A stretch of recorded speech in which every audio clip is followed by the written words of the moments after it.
Hey guys, check it out. I changed up my setting a little bit and it sounds kind of echoey in here. So do me a favor, comment below if you can see.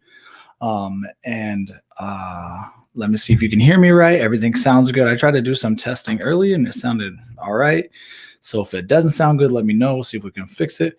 And I'm a little distracted because I'm trying something. I'll show you guys. So kind of interesting. I'll come back to this in a second, but I'm renovating a room. See in here? Good. Does it sound echoey or is it kind of straight? But I was trying a thing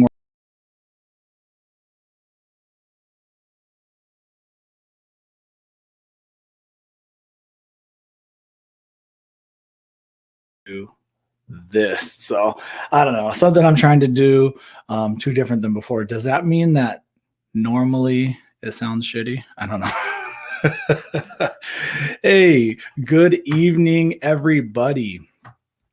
Uh-oh, lost audio. Oh, yeah, probably when I switch to the other one. Okay, good idea. I won't do that anymore. We'll stay here. You can hear me now, right? Yeah, my bad. I forgot that I turned audio off on that camera. Figured that out. Hey, guys, so I am running solo. Again, I don't know. Curtis, he gives you guys yeah, my bad. Yeah, and you know what? I was playing with that because look at this right here. I thought about running a mic, but then I was getting feedback. So, but I like the two camera thing, so I'm gonna have to play with that. Yeah, I don't know, guys, but yeah, it's you know what? Hey, I'm converting this. This is gonna be a new studio. I bought a green screen so I can start working my video quality better. And what I probably could do this. Boom, you run side by side and then you could hear me, but then there's like a weird like delay. How's that? You guys are getting too much of me, I think, if I do this. So anyway, man, so Curtis, yeah, he goes live all day, every day. We all get to see him. We get to enjoy it. And then when it comes time to this, he's so busy. I don't know, his internet is kind of wonky or whatever for his studio setup. It's one thing to click the phone on and go, but listen, if the phone connection is good enough for Lloyd Greer, it's good enough for anybody. All right, Curtis. All right. But man, is he not living the life? If you guys haven't had a chance, the people watching on YouTube, thank you for joining in. This is being simulcasted on Indian Rider Radio's Facebook page, which he gave me the keys to once, and I don't give it back. So he's watching right now, isn't he? Probably. Actually, he probably gets enough of me. As you guys saw this morning when he went live, I dropped in a thing just to call him out. Like, hey, dude, I haven't got to see you, talk to you or anything. 2 weeks. 2 weeks. So last weekend I was super lazy and I don't think I even got a posted video out on YouTube. Because I went and I test rode. I went to the demo truck and I test rode all the Indians, quite a few Indians, not all of them. Why ride a Challenger when mine's better than most of theirs? Just saying. I got that. I got the Lloyd's Garage tune. Yeah, it's anyway. You guys, you understand what I'm saying. But fairness, I test rode Scouts again, which I had done in the past, and I had a really bad opinion of them. And I'll tell you right now why my opinion was bad, because I rode a Scout 60. Yep, didn't know. I didn't realize that I jumped on the Scout with 25% less horsepower than the big boy. So of course I wasn't super keen on that. So once I rode the big one, we were good. So I'm going to highlight some people. He says, what's good, dude? Everything's good. I'm loving it. I've been super busy trying to get the studio put together. And if you could see behind the scenes, I got a new chair even. I got a new chair because my other chair was killing me. Yeah, I had to fill that bad boy. I'm trying to get some stuff together. I might get some stuff for the walls. Like I said, I got a new green screen coming. All the good stuff. So I test rode the Chief. And then I got to take the Chief 116 with cams. So that's what I'm working on now. I'm working on review videos of those couple things. So because I'm still in the post, if there's anything specific anybody wants to know about the Chief, my opinion, I rode the 111, I rode a 116, and now I've rode the 116 with cams. So it was pretty fun. Big Gabe and Big Gabe went with me, as well as my boy Dennis, which hasn't been in too many videos, a couple maybe here and there. So he might be in a couple, kind of fun, of just messing around up at Bison, and yeah, had a good time. Curtis is still yet to get his podcast out because he's just been so busy running around the town. I believe he's going to get it out tonight or tomorrow, depending on his internet speed. So keep a good eye out on that, and he should have something coming up. Definitely. So Outback brother, thank you so much. $30.99 Australian is fucking awesome, man. I appreciate it. So yeah, by the way, Outback Outlaw just did a shout out video for me. So I want to real quick say two things. One is, you invited me out to the Outback to ride with you, brother. Be careful what you do, because last time I got invited, Curtis invited me. Now look at that. All right. Matter of fact, Outback, hey, if you're not super busy, I'll send you a link right now. I'll put you in this show. Just saying. I don't even care. That's how I feel. So if two, dude, you're riding a lot of gravel. That means your kahunas, like everything's bigger down under, I think. Kahunas, I don't know. I would like to ride in there, and I'd love to ride with you, and I appreciate the help and all the good stuff. Yeah, I know you think red is faster. Tell you what, let's find out. Black beat me. I will say that. My boy John came down, and if you guys hadn't seen, I did a video called The Flood Run. Go to it. And my boy John, he has the Bassani Challenger. We both got Lloyd's tunes, and we let it rip. And we were both pretty squiggly, but he pulled on me, not gonna lie. So not exactly sure. We have a couple of ideas, him and I, of why there's some real interesting performance things that the Challengers, the way they act with temperature. So we can get more into that. If you guys are actually interested in that, comment. I'll gladly talk about that. I can't say too much because John has sworn me to secrecy, and I would hate to do that. Debating if my next bike is to join the Challenger will be the New Chief or the FTR. So I really like the FTR, but I could see how a person would want the Chief. First of all, you could ride the Chief and be a hooligan and not stand out as bad, where the FTR, the front wheels coming up, and but if you want to just rip like fat burnout, like, dude, you should have seen this. I rolled up. I was in another country, but I was following the Bison guy. Roll up, and I look over at him. I go, pink slips, dog. And I just laid the longest burnout on a demo ride through the intersection. That 116 with cams is pretty bad. And I'm pretty sure got on video. It was a good time. So if I were you, so if you have the self-control to have a good time with the FTR, but if you just want to be a bar hopper and rip some burnouts and not do too much crazy stuff, I'd say go with the Chief. But if you want to like rip and like really do some high speed stuff, do the FTR, man. That's what I would do, preferably. Let's see, hitting up the demo truck in Jersey tomorrow. Also riding the Challenger because mine's better. Lloyd's tunes, absolutely, man. Once you get that Lloyd's tune, the Challengers are a whole nother thing. A buddy asked me, hey, do you want to ride my Challenger with the Indian tune and Indian stage 2 cams? I said, no, I'm good. I don't need to know. I want to know what mine's going to do when I got the Lloyd's cams, though. Hey, so speaking of FTR, real quick, you're talking about FTR, Cameron? So bad news about the FTR 2022 FTR. I'm writing it down so I don't forget. The catalytic converter is welded to the head pipes. So that means no slip-ons with being able to decat. You can slip on, but you're not going to decat it. The other thing is different ECU. Now, for the show tonight, I went ahead and I got a hold of Lloyd's Garage, and they did indeed crack it already. Now, Ryan's up. That dude's smart. I've been trying to get him on the show. So what I need you guys to do is message him and be like, I want to see you on After Hours or Riding Fish and Curtis. That's what I need you guys to do. Do me that favor. I actually tried to get a Ryan and Ryan. So Ryan from Toast Performance and Ryan from Lloyd's Garage. I tried to get them both on actually tonight. It didn't really work out. So I'm going to try to rain check it. But what I was going to say is the ECU got cracked, and Toast Performance, which they have two mounts. They have a high mount and a 2-to-1 low mount. They have refitted their head pipes because it's a little different than the 19s and 20s. I don't think there's 21. So the 19s and 20s, so the 22s.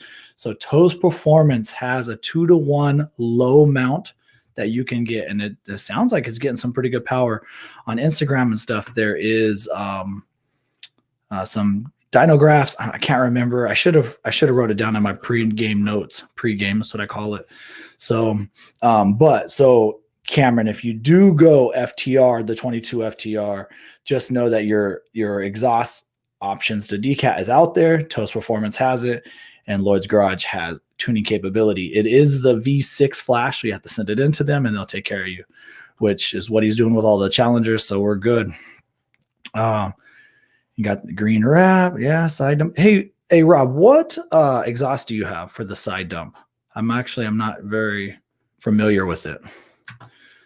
All right. Yep. Really very soon. What's up, man? Hey, how many miles you got now? Last I heard you were 800 down of 18 or something like that. So yeah. Scott, what's up? Hey, man, here's a guy. I'm looking at that picture right here. You got a good looking Indian I can see. As long as we remember everything we know about our bikes is bonus. Absolutely. I agree. FTR is chief if you're going to customize the hell out of it. Well, dude, some people are doing some pretty customizing things with the Chief, man. So Rob says, if somebody's just listening and not watching, which is fine, his comment is the FTR over the Chief. Oh, if you're not, I should learn how to read, not going to customize. That is true. So that's what I was just going to say is you can customize the shit out of these Chiefs. So, yeah, it's those Chiefs. I think it's 40 or 50 accessories coming down right now, which is I think why nobody can get an accessory at all for Indian motorcycle right now. I mean, they're all on back order, and I would assume it's because they're making fucking Chief things, which is fine for all those Chief guys.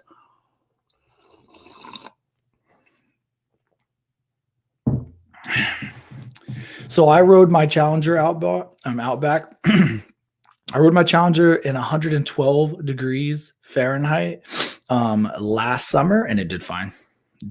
I rode it. Matter of fact, I got footage of it. And so here's the thing. So some of you guys don't know, some of you do know. Last year in June, I took the whole month and I vlogged every day. And I have since got really backlogged because of kind of requests and last minute things and topical things, timing things. There's a lot of my June trip that I actually never posted or edited and posted onto YouTube. But so what I've decided to do, which my most recent video is my aunt ripping on a Harley Davidson. Now, I'm not going to say her age because that would be disrespectful. But it's fair to say if I'm 38, she wasn't 12 when I was born. Okay, that's all I'm saying. So she's beautiful and she don't look her age. But let me tell you, she can outride about half of us, 85% of us. This woman can ride. And if you don't believe me, go watch my most recent video. That's my aunt. And now you guys can see that my hooligan shit is in my DNA. And she's on a 1200 Sportster. This happened last June. And she is ripping San Diego. I mean, there were some dicey moments with a passenger, and yeah, we're merging when there's merge lanes that aren't there anymore. Anyway, it ain't a day of riding if you don't hit a hundo. That's all I'm saying. But what I'm going to follow that up with is I think that's her. First, that's her. I think maybe she invented that. I don't know. But two, there's a lot of that trip that hasn't gotten posted out there. And I was trying to go in order, and I've decided to nix it. So I'm going to do a Beartooth Pass video. I'm going to do a Pikes Peak video. I'm going to do desert riding because I think it's interesting to see what a bike can do in the desert when it's 112. And I mean, I mean, it was 112 or 11. I was doing 111 on going down the side road, and the baby was holding up just fine. So, and I was full dressed. So anyway, that's how the Challenger would do in that. And if you haven't seen that most recent video of mine of my aunt, go check it out. It hasn't been viewed a lot, so if you have watched it, I appreciate it. Share it with your friends. But yeah, if somebody wants to know, can a woman ride? Let me tell you, she can ride, and she hadn't rode in a year. She rented that bike just to ride with me. That's how badass my aunt is. So she calls me. She goes, "I'm renting a bike. Let's ride." I was like, "Okay, let's do it. That sounds awesome." And I rode with her one other time. Probably in like 2010, so 10 years before that. So it was pretty cool, and it was a memory for both of her and I. And International Female Riders Day was last weekend, so that's why I decided to post that. So Two Wheels Down evening. Good evening, man. It is Friday night. We're trying to be live. Curtis might join us. He might not. I have sent a link out to a buddy of mine so we can talk a little bit of, some smart stuff instead of my dumbness. I'm trying to come down. I appreciate everybody leaving comments and the thumbs ups and all the good stuff. So yeah, if you guys want to keep them coming, I appreciate it. Let's see what else we got here. People talking to Outlaw. Hey, dude, Outlaw's cool shit. If you haven't checked out his channel, check it out. He rides in the Down Under land. Let's see. Here we go. Added the new chief to my stable a month ago, dude. I don't think you can make a wrong choice. I really, really enjoyed it. Do you have, or do you plan on getting stage 2? Listen, Roger, I need you to tell me. I need you to tell me what you have. There's no wrong answer, because the end answer is D, Lloyd's Garage 126. I could only imagine. I actually haven't had the opportunity to even ride any Thunderstroke motor with a Lloyd's Garage 126. I'm hoping to change that this year. That would be nice. I'm gonna have to steal Lloyd's from his garage if I can. Oh, hey, listen, I think I started a virtual wallet. Here, I'm gonna write down right here, July plans, and then we'll talk about that. Anybody in the Midwest with Memorial Day plans? I'm going to tell you right now, I'm trying to get a few people together. This guy being one of them. I'd love to ride a Memorial Day, maybe Saturday into the Sunday, get a hotel, maybe meet in Dubuque and hang out. So that's my idea. I know that Larry Marshall here is he's trying to figure it out if it works for him. So anybody in the Midwest that you can kind of make it to Dubuque, let me know. I'm trying to get it planned. Here's my thing is I did it kind of last minute, and I decided to do an overnight. So I'm trying to reach out to some hotels about if they would be interested in like blocking off a set of rooms for us, at least just for these next 2 weeks. So people can just book. If you can make it, great. If you can't make it, that's fine. And so my main thought is if we can get a set of rooms, that'd be great. I called the casino. They actually said that they have availability. They do not have enough that they can block off. So that's kind of where I'm fighting. And then, yeah, anyway, message me, Instagram, Facebook, message Curtis, whatever you want, if you're interested in that. So Dubuque, Iowa would be the meeting point, and it would be the 29th afternoon would be the day, and then would leave on the 30th to start heading back to wherever you call home, which can be anywhere. So let's see here what John is saying. Oh yeah, hey, thanks for watching, dude. I was, and it was fun. It was weird though, riding a quiet bike. That California exhaust. Oh man, it was something else. Dude, and you know what? I didn't even get the best stuff on video. My aunt does kill it, and I cannot wait to ride with her again. And we have often talked about it. And you know what? We're both going to go to the grave with the memory of riding together. And you know how many people I get to say that to? I'm very lucky. And the fact that I get to do it with some family is another level. And that's probably what she thinks of me most, because growing up, I wasn't super close with her. I wasn't really close with her kids. And as I became an adult and started riding, she told me, she's like, oh, she always rode. And yeah, that's where the love came from, and my connections. I mean, you guys, it's like Curtis and I, if I quit YouTube today, if I dropped off the face of the earth, I'd talk to Curtis tomorrow. there's a few people in here that have my number and have some conversation with me that if I dropped off YouTube today and tomorrow because of riding, I have a relationship with you guys. And I appreciate that to no end, no end. And that's what it's all about, right? Say hi to somebody you don't know, period. So, and I've been lucky that, I started this thing, YouTube, not a lot of people watch, some people watch, but the people that do are fucking tight and awesome, and they help support me on the things. And to be honest, as a creator, I guess I try really hard to say that I do my best. Doesn't mean it's good, but I do my best. I listen to feedback, right? So when people say, hey, an example, will you please go ride a Scout again and tell me in a better opinion? So I stopped what I did last weekend. I went and rode a Scout. What do you think about the Stage 2? That's what I'm going to do. You know what I mean? So I like to try to fill in these answers. I have a great relationship with Bison Thunder, Pikes Peak, Lloyd's Garage, Indian Motorcycle Charlotte. Like I have these opportunities with these dealerships and individuals that I can get information for people. And one thing I do is I take pride in getting the correct information. All these people watching, how many of you guys did I say, when you get your Challenger tune, the fish sauce is what it should be called, but it's called the CRVT1. I said, if I'm lying, let me know. Not one person has ever said I'm lying. The only thing I did do wrong, and I'll admit it, is I kind of said it was a performance tune, and that's not really what it is. It's 1% performance, 99% rideability. It just makes the Challenger a better bike. And then that 1%, yeah, that's what, we do come for that. Oh, we got Ryan in here. Seeger sauce, yeah. I'm still pushing for fish sauce. I'm just saying, it's not going away. Maybe we shouldn't let them know what the secret is, but fish sauce is probably the secret. Curtis says he'd come find me if I quit YouTube tomorrow. Well, dude, please come find me. Because I talk too damn much. So if I all of a sudden just quit showing up, you might want to come look for me. Just saying. Let's see what we got here. Dude, thank you, Tony. Thank you. I've been trying, like I said, I reached out to Ryan from Tills Performance today, and I was like, let's get both Ryans, 2 Ryans, 1 fish. I don't think that's ever been done.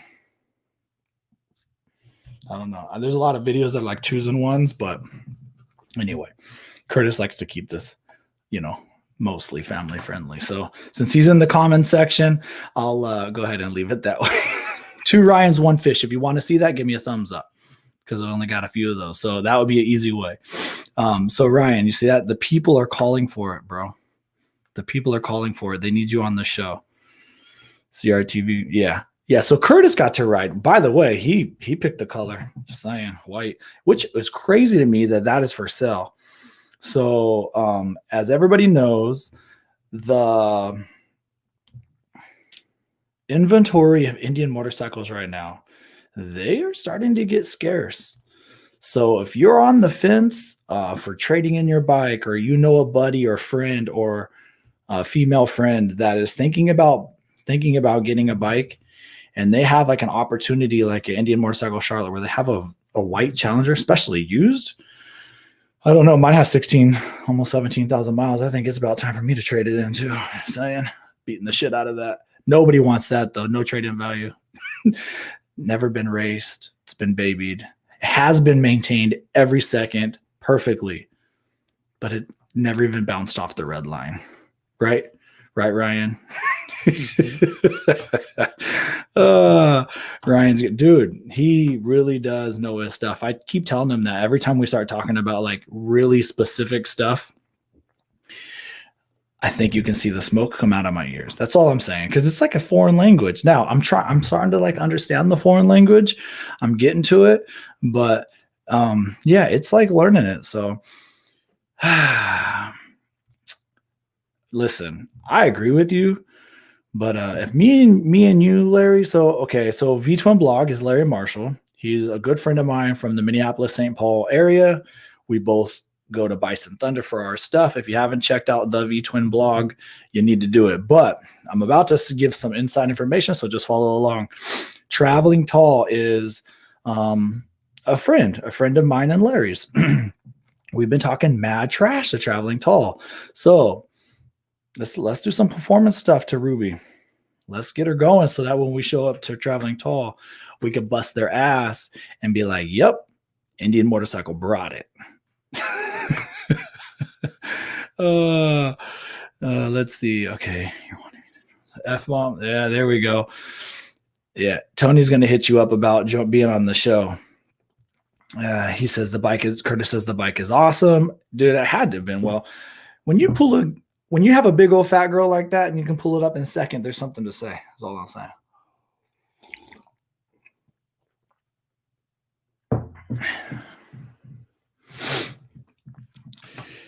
Well, just put it on a second browser, bro.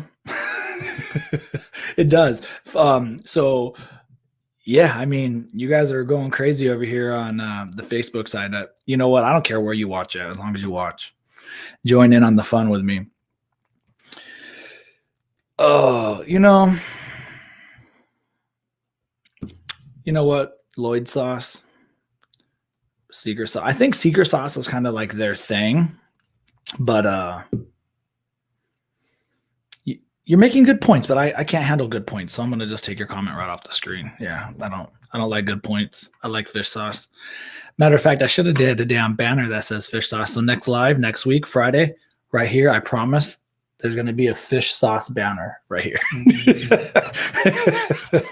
Oh yeah, vtwin blog.com. Let's see.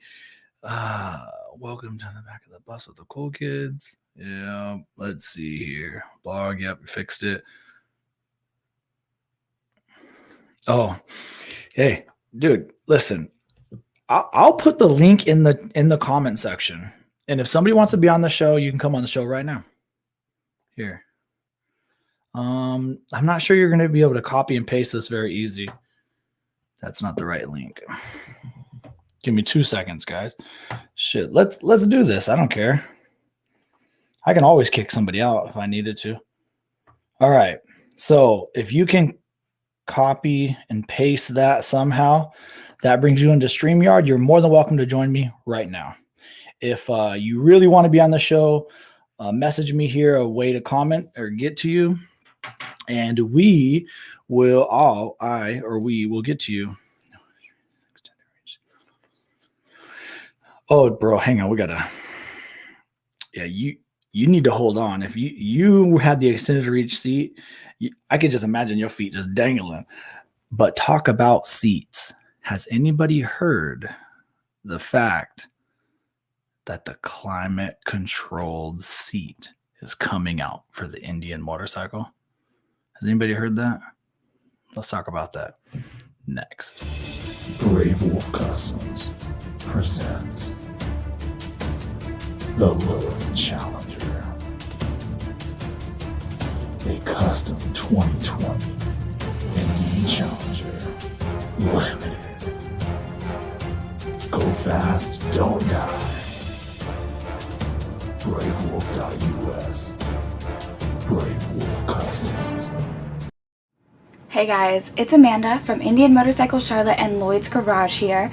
I want to talk to you about our B4 custom bike series. I think there's been a little bit misunderstanding of what they are. I know you guys have seen our pictures all over social media and our website of these badass custom bikes with that custom paint job with the blue and the red in some of them. They're amazing. But it's not just that full package that you see. It's actually like a menu, and you get to pick your own custom package. You're gonna start with that menu and say you're really feeling that Dark Horse Chieftain or Roadmaster and you don't want the custom paint job. You don't have to mark it. You can go right down that line. Say you don't want the Arnaut Air Ride and the center stand. It's not really your thing. You don't have to get it. Say you don't want the fat front tire. As badass as it is, it's not everybody's flavor, and we get that. You don't have to get it. Reversely, if you just want the custom paint job and you don't want the performance, which it happens. You can do that, but that is why we do those. And I'm not going to go through the rest of the list because you want Lloyd's exhaust. You want the 126. You want the 1901 floorboards and foot pegs. The rest is a no-brainer. If you guys have more questions, feel free to give me a call, email me. Our number is 704-879-4560.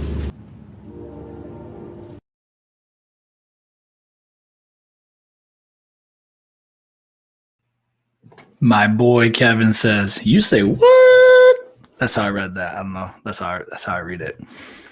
The climate controlled seat that's on the Roadmaster that comes on, I think, the limited standard. It is out for the Challenger. Your local dealer should be able to order them now. My understanding is, and I could be wrong, but I'm pretty sure they're $11.99. So it might cost you your right nut or your left ovary, whatever you got. If you don't got either one of those, payday advance. I don't know. But man, I'm going to tell you a couple things. If it does cost you your right nut, that climate controlled seat will ice you the whole way home. When I was lucky enough to go out to California and we rode the road, Curtis and I rode the Roadmasters through Arizona and Nevada and California. It had climate controlled seats, and I put it on full cold just for fun. And like, I don't even know if it was 5 minutes, to be honest with you, but about 5 minutes later, I was like, man, my balls are frozen. And I just thought we were getting cold. So I'm like starting to reach for heated grips and I'm trying to like figure out what's going on. The seat gets that cold. So the one problem is it would fit Curtis really well, but guys like me with the extended reach seat, it's going to take me back to the normal, I guess. I don't know, the normal size seat. So that is the real interesting part of the climate control. So if you have more questions about it, let me know. And I'm going to actually here, I'll tell you a little bit more. I just thought of it. It's pretty cool. So if it's like the one on the Roadmaster, which I assume it is, there's buttons on the seat. I think there's buttons on the seat, and then there's also buttons on the dash. So if you have heated grips on the Challenger, you can move them on the dash. You can also move them on the button too. That button's kind of weird. Nobody uses it. So the one on the infotainment center is the one to use, and there's just like that, and it's passenger, and it is also passenger and rider, and they're both heated and cooled, and they're both independent. So if you got some swass going on, but your old lady is really always cold, she can be heated and you can be nice and cool. So here, let's do this. I got somebody here. My boy, Larry. What's up, man? Can you hear me all right? Maybe. Let's see. Are you muted? You're not muted. You look good. Mike's. Can you hear me, buddy? Can anybody hear me? Can't hear me? All right, here, I'll pull you out. You let me know if you can get it going. So Larry's going to mess with that for just a few minutes. Just going to remind you, Indian Rider Radio is his podcast should be coming up. So watch out for it. If it's not here very, very soon, we're going to have to beat his door down. So Curtis, if you're still watching, let's go. Let's go. And also, I got some good ideas about a riding fish segment do you guys would that even be interesting to his podcast if like I gave a little spin-off of Motorcycle Talk? I don't know. You tell me if you think that would be interesting. So, hey man, do we got you now or what's up? Can you hear me? I can hear you. Yes, sir. You sound great. All right. Man. Hey man, I just came on for a few minutes to defend. I know there's a lot of love and everything for the Power Plus, but the Thunderstroke's not getting as much love as it should here on your broadcast. Hey, no, I'm glad you're here. Somebody needs to do it. What have you done to your bike? Anything? Really not a damn thing. Just added some exhaust to it, and that's been it. And it still flies. It rolls, man. No, I don't doubt that. But I'm just saying, when we bring it to traveling tall, we all want to bring it to traveling. That's all I'm saying. You know what I mean? Because we've been talking some shit, dude. You and I have been talking some shit to traveling. I should have sent him a thing today, but I'm just saying, I just want to rep. That's all. Me and you're going to roll down there together. You know, I don't want some, I want to bring like a big old, like, dang, you wore steel toe boots to a nut kicking contest, bro. That's messed up. I want that to be us. he might have something for us. So he's doing another, I saw that. He's doing an engine upgrade. So yeah. Yeah, I don't know. It's gonna be crazy. It's gonna be crazy. Oh man, yeah, I saw that. It is pretty crazy. So have you ever had a chance to try the climate controlled seat? I have not. No. I just heard about it last year, and it looks cool, or literally cool, but it looks cool. But yeah, man, with that, I thought about doing it when I had the previous bike. And now that I got this one with that rear cylinder deactivation, yeah, I don't get hot. I mean, it just I love Ruby, man. I love that bike. I think that it's always hesitate to say I have a forever bike, but this might be my forever bike. Yeah. Oh, dude, I mean, you can't really go wrong. I mean, really, and I know you call her Ruby, but that red color it's really nice. it is really nice.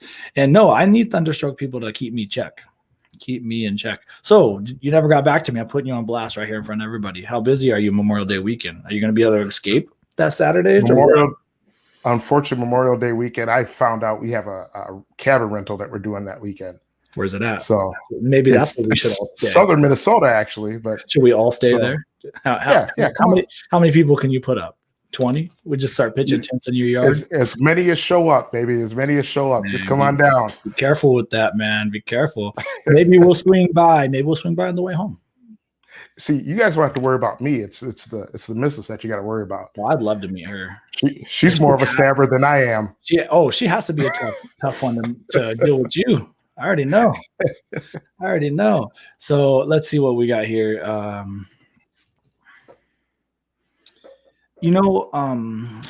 haven't actually sat on them like one right after the other, but it does seem kind of cushiony, or like not cushiony, but a little thicker. So it may bring you off the ground just a little. I could be wrong, but that's just like my opinion looking in. So let's see. Dude, only 10 degrees. I don't know, man. Maybe, I guess. And then you add wind. Can you get wind chill? Do you get wind chill? I'm telling you, dude, it was like icing my balls. I was like, I had to do something about it. Let's see here. You saw it at the dealer yesterday, Rob. Did you see it on a Challenger? I'm like way behind on these messages. Curtis, he has enough to join us in the chat. 10 degrees seems huge, but I'm thinking, is there a wind chill on that for reals? That makes a difference, because when it's like 112 and you're going, or 111. The temperature is actually higher. It's not the opposite, right? So if you can cool that down even more, that's a big deal. Let's see what else we got here. I think my boy Kevin said he's going to order one next week. Here we go. Thunderstroke all the way. Yeah, baby. Yeah. I mean, you did demo days at a Bison. Did you make it? I did. And I was going to put out some videos about it. Yeah. And funny thing happens when you're so into riding motorcycles, sometimes you forget how to hit the record button on your video camera. So I don't really have any video of it, but I will say this: anybody who's thinking about the Chief, ride that Chief. I got to ride Stage 2 Chief, and I was talking to the camera the whole time and wasn't on, but I will tell you that bike is fantastic, bro. There's not many bikes that when it was such a major difference at 3,000 RPMs rather than just under it, or just like right at that 3,000. It's like power band. I don't know what their torque curve is. I don't know anything, but at 3,000 RPMs, that bike is ready to rock. It is, and it's insane because it can be gradual throttle, right? And all of a sudden, whoa, what the? You put it in sport mode, right? Please tell me you did. I did put it in sport mode.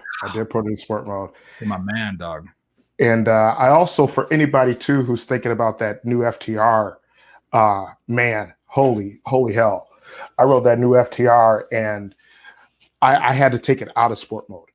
It's such a and I know you have the 2019, the previous models, but that 2022 is ridiculous. It's absolutely ridiculous. So on the demo ride, man, I was right behind the leader, and I'll be honest with you guys, there was a couple times my big ass got the front wheel off the ground, and I wasn't trying to do it on purpose. That bike just has so much power. Yeah. So if you're looking for a sportier bike to ride around town, but that's not a straight up street bike, that FTR is going to be, it's worth the look. Yeah, I agree with you. Did you know it's actually detuned a little bit compared to the 2019s? Whoa. They took power away. Whoa. Yeah. It's only 3 horsepower, but yeah. And there's on Instagram, I would hate to try to find it and then like screw up something, but I believe so. Toast Performance. So go to next time you're on Instagram, go to, I think it's FTR Owners or something like that, FTR Owner Group or something like that on Instagram. They just posted a new 2022 with the Toast exhaust 2-to-1 and Lloyd's new flash tune. Oh, bro, I'm like, that was what stock was. I can't wait to ride, and I need to send my ECU into Lloyd's garage. Definitely, I'm gonna have to do it. But the thing is, I got my Power Vision tune from them right now, so I'm actually really happy riding it. It runs better. I had a Fuel Moto tune prior to this, so I've never had the stock tune that I dealt with, and at like full throttle. I think Ryan calls it the acceleration map, right? So there's a bunch of little maps inside of the ECUs. Anyway, the acceleration map, they're very similar, but it's the rideability in the middle range where that Lloyd's Garage tune really comes in. So yeah, okay. I don't know. I'm just saying that because I heard somebody that might be thinking about getting a 2022. There's a rumor. Yeah, well, Lloyd's Garage. Bro, I can't wait, man. I just love it. I just love when people buy motorcycles. You know how many friends I've gone with and bought motorcycles with them? Some of them, I'm hand on Bible right now. They didn't even have a license or know how to ride, and I talked them into nothing. But I rode their bike home from them. So, let's see. How did he do that? Man, you know what? I'll have to get back to you on that one. To just be honest, we kind of discussed lowering it just a little bit. It was he's made it sound super simple, but I don't. Oh, here he is right here. Hey John, how'd you lower your Challenger? JP wants to know. So yeah, anyway, if you do get one of those FTRs, man, you gotta get that, because when we get off, I'll shoot you the text. I'll send you the before and after. It's pretty crazy. So, but yeah, what else did you ride? So you rode the Chief with the 116 in the stage 2 cams. You rode the FTR. Did you ride anything else, or did you ride any of the lesser Chiefs? No, I didn't. I didn't want to go there. Yeah. And that's no offense to bikes. I just knew that if I rode something else, I would be it wouldn't have stood up to what I was riding already. So at the beginning, I told you I rode multiple bikes. Here's the reason. I started on the 111. I said, nope, I'm not doing it. They're like, no, take the stage 2 out first. No, and ruin my opinion of all these other ones. So no, I came up, I hit a 111, 116 stage 2. So yeah, I did it right. And hey, bro, I'm going to be with you. I did 3/4 of the route on a Scout and realized when my headset goes, camera off, I never hit record because it automatically shuts off on its own. So anyway, I took the same bike out again. So man, don't worry, man. That shit happens to everybody. I don't know. I saw somebody in the comments. They asked if anybody's ridden the Octane and the FTR. I haven't ridden the Octane, but I did have a Scout Bobber, and the Scout Bobber and the FTR. Similar feel, but totally different power. They both ride great, and they're both a fun ride. And I would say from a Scout / octane standpoint, you can flick that octane / Scout around like nobody's business. I've said it before. The Scout was like having a bicycle with a jet engine in it. The FTR is like having a mountain bike with a rocket ship strapped to your back. The bike is ridiculously stupid. The Scout really winds up. Like it starts off and you're like, example, I may have raced the stage 2 Chief when I was on the Scout this past weekend. And I was on the Scout stage 2. Stage 2 left my ass and I easily ran him down. But he left me off the jump. So, and then I ran him down pretty good. You know, you understand what I'm saying right now, right? Now that FTR doesn't play that shit. There's no. I tried to run on the FTR when I had the stage 2. He walked me every time, anywhere I wanted, any part, I tried to like sit at the 3000. I'm like, all right, bitch, let's go now. It don't matter. It doesn't matter. Oh, let's see what else we got here. I refuse to own a push rod engine that isn't older than me. Well, that's what we got the Challenger for, just for you, so that way you have something to ride, Rob. But I came from the Freedom motor, and that didn't have a push rod either. Oh, they're talking about the lowering links, I would assume. I can't get Safari. Damn internet. Yeah, Curtis, we know. We're happy to see you in the thing here. So I'll tell you what. I'm gonna go to a break for just 1 second. And you're sticking around, Larry? You're sticking around? Yeah, I'll stick around for I got about 15 more minutes before it gets dark and I want to ride again. You're going riding right now? Yeah, pretty soon. Yeah. Oh, shit. I know there's all kinds of things going on today. Simply Ride, I think, had a thing today, and I was like, yeah, I would like to. They're really, they're the local Yamaha dealership. They are really good about hosting rides and hosting get-togethers and stuff. Mm-hmm. So yeah, they're good people. So I'm gonna take a break, but we also have somebody else that's gonna join the conversation. Sound good, man? Right on. All righty, cool deal. So let's hear a word from our friends at Trust No One.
So I always say that I like to support the people that support the show. And I do got to say my friends at trustnoonclothing.com has supported me from the beginning.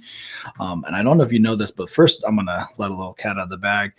I don't know if Eric really knows this, but him and I are working on a little collab for one of his hats. Don't look at the head. Don't worry about that. Have you ever seen a hat, which, there's some ghost writing and stuff in here, but had literally a blade to it? Have you ever seen that? Anyway, so could you imagine how sick it's going to be with a Riding Fish logo here, Trust No One ghost emblem here? I don't know if you can kind of see that. I don't want to mess with it too much, but you just get the emblem, the idea, and a blade here.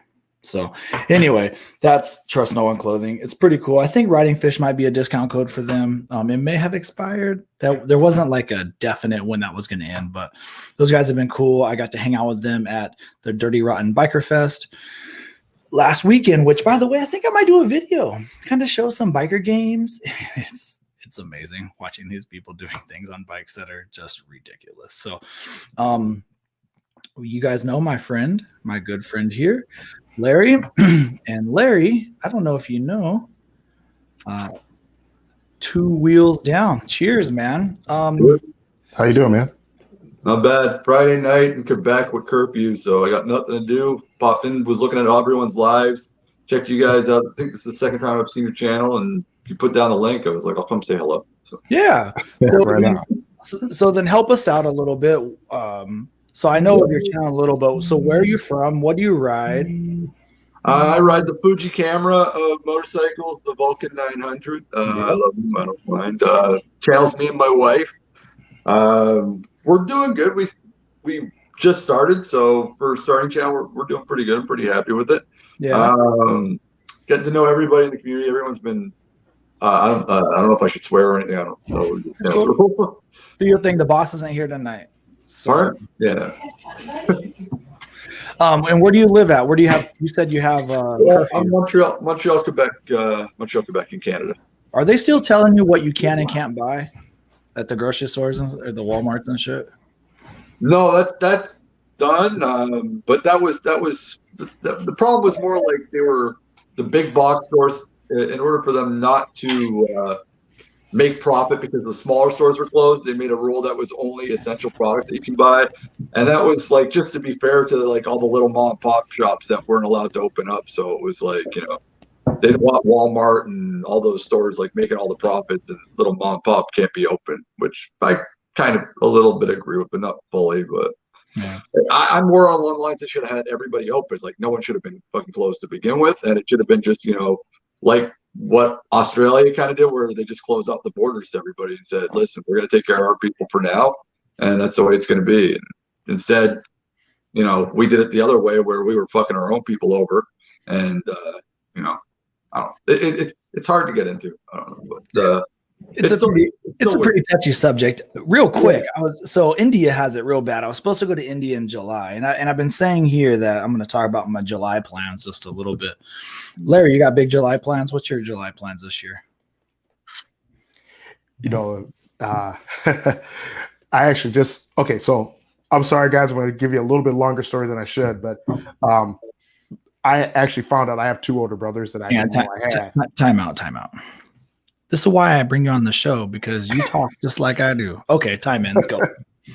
So those 2 older brothers we haven't met. We just found out about each other about 6 months ago. So COVID. So now that the restrictions are getting lifted, we're actually going to get together for a family reunion the 4th of July weekend. Nice. Congratulations.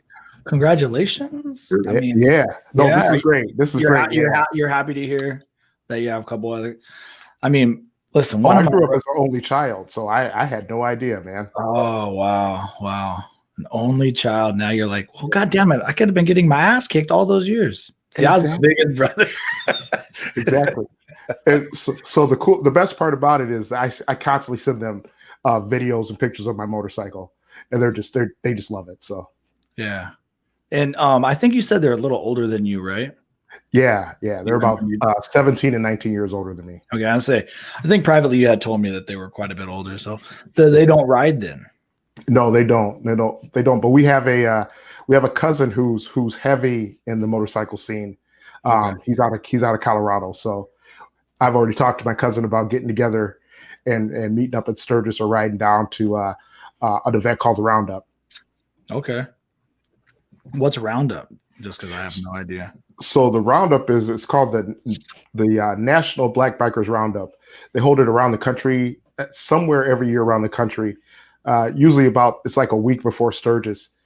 This year it's going to be in Georgia. Okay. Yeah, I heard about that. Tree Surgeon, I think, was talking about that a couple of weeks ago. He's got like an invite to it or something. Yeah. It's supposed to be a really cool event. I've never been, and the number of people that I've talked to about it are like, "This, you gotta go. It's an incredible event." And I think it originated in Kansas City, so every 10 years they go back to Kansas City for the reunion, the anniversary. So yeah, But yeah, man, we're talking about riding all over too. So Well, I have July pretty open. I'm hoping to Curtis and I are gonna do a couple. I think we're gonna try to do some big things in July. I don't know what the definition of big is, but they're big to me. So Right. but because it's open, things like that, man, just hit me up. I mean, I don't know where I'll be, what I'll be doing. Maybe I'll say no or yes. I don't know, but well, I'm gonna. I'll tell you this too. Sorry, Fish, didn't mean to cut you off, man. But every year I do one big trip before I go to Sturgis, kind of to get my butt ready for 600, 800 mile ride. So yeah, I'll do one big trip, and with June being most of my June being tied up, July is probably when I'm going to do my trip this year. So Yeah, well, let me know, man. Down. Maybe it'll be a good time to go meet Toll. Yes. That's an idea. Because I'm thinking about being in that region anyway, actually. I was supposed to do Wisconsin in like late July and then August, but because of the border closures, bro, we my accept you. We accept you. You can come on. I want to You come. just gotta just build a fucking ramp, jump over the wall.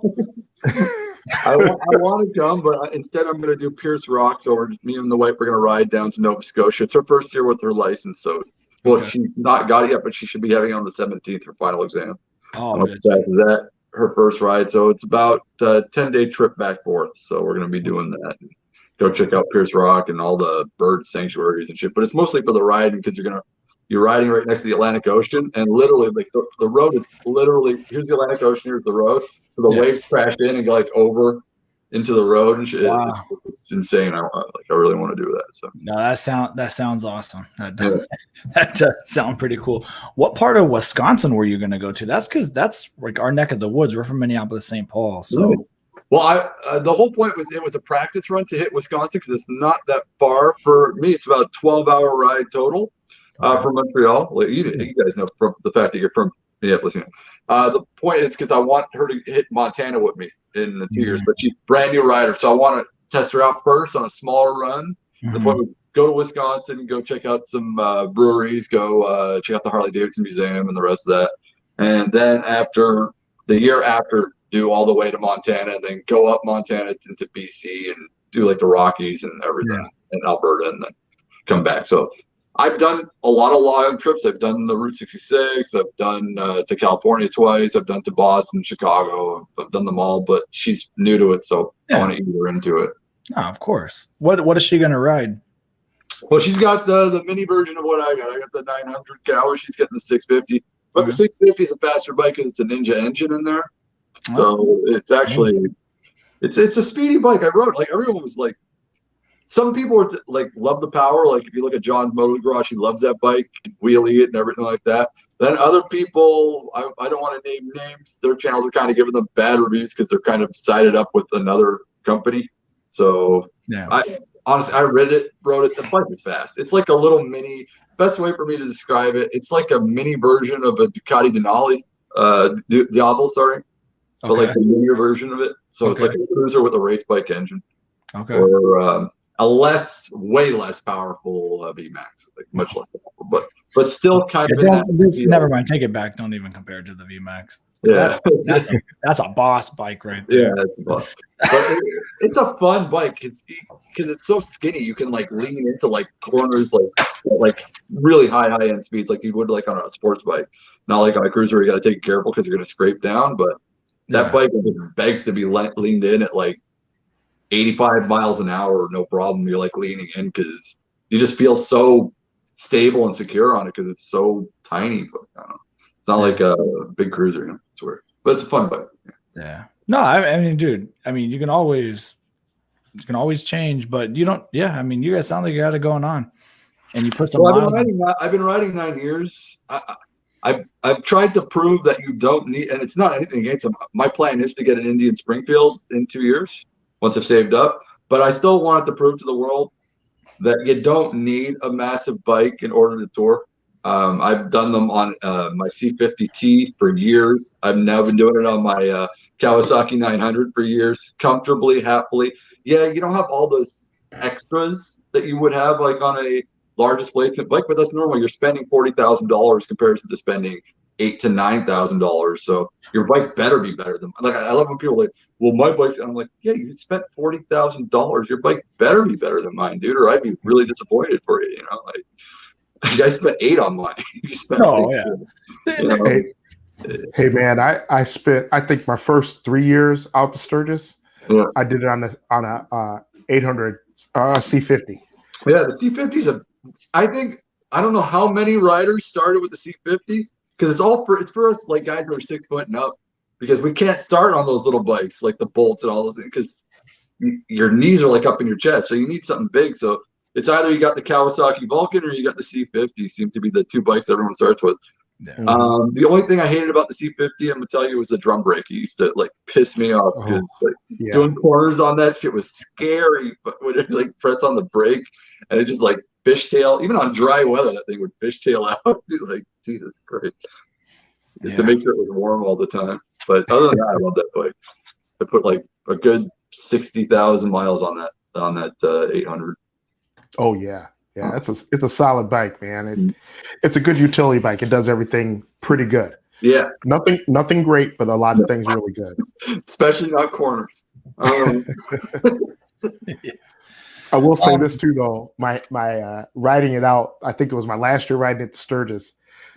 Coming back, I was like, hey, you know, this is great. Or I got back home, I'm like, yeah, I love that bike, but I can't feel my right hand.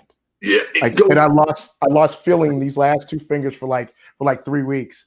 It vibrates like crazy, and it sounds like an angry sewing machine. That's like, yes.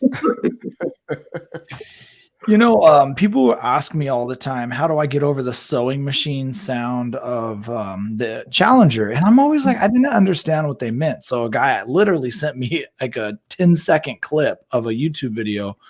And he goes, I don't know why I have this freaking knife in my hand. I'm gonna fucking stab myself. I better put it over there. But anyway, and so I asked him to, like, you know, he sent it to me or whatever, and I'm like, I guess I can hear the sewing machine sound. It didn't bother me. But you know what else I heard it on? The new Harley Davidson Pan America. Yeah. Yep, I heard the same sound. Does anybody have an opinion on that bike? I think it looks like Bender. If you watch, I'm just being honest. I know it's an awesome bike, what it has, but every time I see the front grille, I think of Bender from Futurama. I see his face in the front grille. And I was like, how could they make fun of the Indian Challenger, which, again, I'm not a fan of the look, no offense. I know you're an owner, but Salty is a good friend of mine. He owns one too. But the Challenger and the Pan America, they're both got like goofy front ends, so nobody can say anything. You see, so first I'm gonna tell you something. I didn't like the look of the Challenger until I saw it in person, and then I didn't love the look. I just liked it. It's a great bike. I just think the look looks a lot like a truck, like the front of F-150 a bit. Yeah, because the lights and shit. Yeah.